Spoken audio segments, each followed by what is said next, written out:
Hey everyone, welcome to another episode of Talking Time, where today we're going to answer the question, what else do you do when you're on a trip? And this is a kind of a question I kind of get every once in a while. Do you get to sightsee? Do you do touristy stuff while you're traveling? And that's a great question.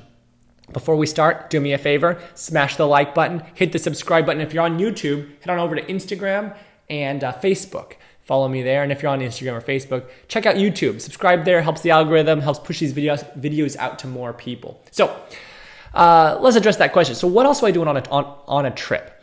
I had a video pretty recently where I talk about the preparing for a concert, like the day of. I take a nap, I eat some Chipotle, things like that, kind of get in the zone. But what else do I do when I'm on a trip? Now, generally speaking, I try to make my trips as short as possible. I like being at home. So I've even gotten it down as short as I remember one time I took off on a flight in the morning, gave a concert that night. And I don't know if I took off again after the concert that night, maybe. If not, it was very, very, very early the next morning. So I was on the ground there for less than 24 hours, that kind of a thing. And it's almost kind of like a game for me where I'm just trying to be on the ground as short as possible.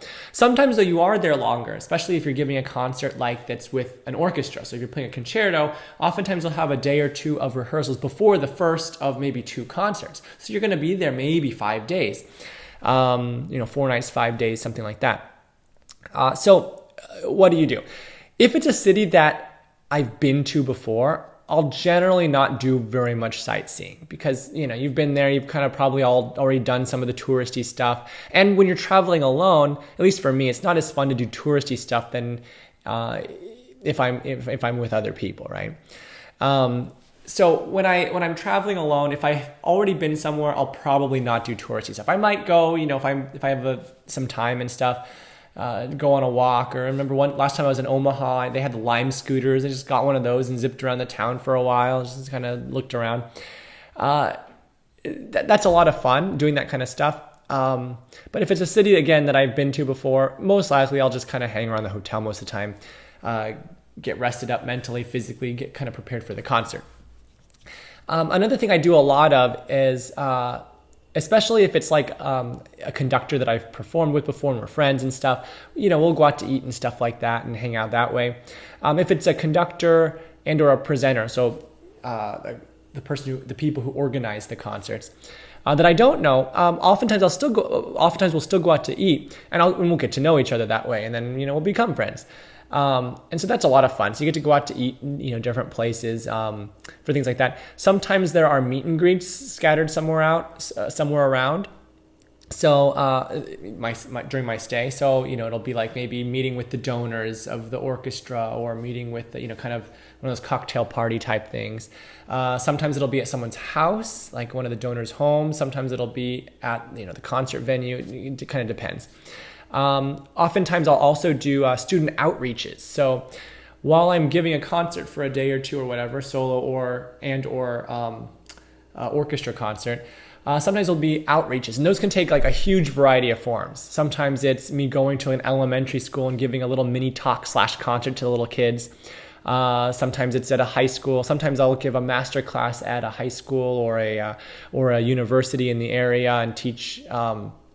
A master class is basically when you give a public lesson in front of an audience. So you might have 2, 3, 4 students come perform in front of the audience, and then you basically give them a lesson in front of everyone. So that's what a master class is. So I'll do a lot of those very often.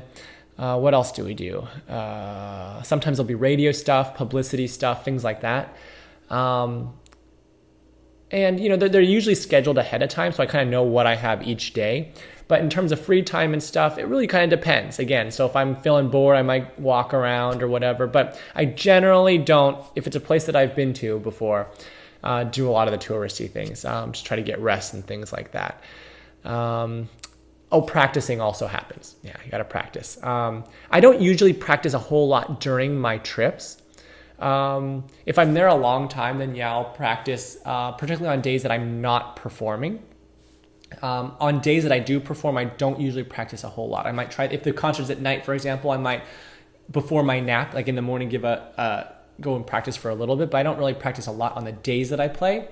If I'm there for several days though, and I have a lot of downtime, I'll try to practice, on those non-concert days. But anyways, that's kind of what I do. That's kind of what it's like. The time gets filled up pretty tightly usually, but it's a lot of fun. But yep, so that's kind of the answer to the question. If you have any other questions, let me know in the comments below, and I'll try to get to them. And if you haven't subscribed, do all that good stuff, and I'll see you guys next time. All right, bye-bye.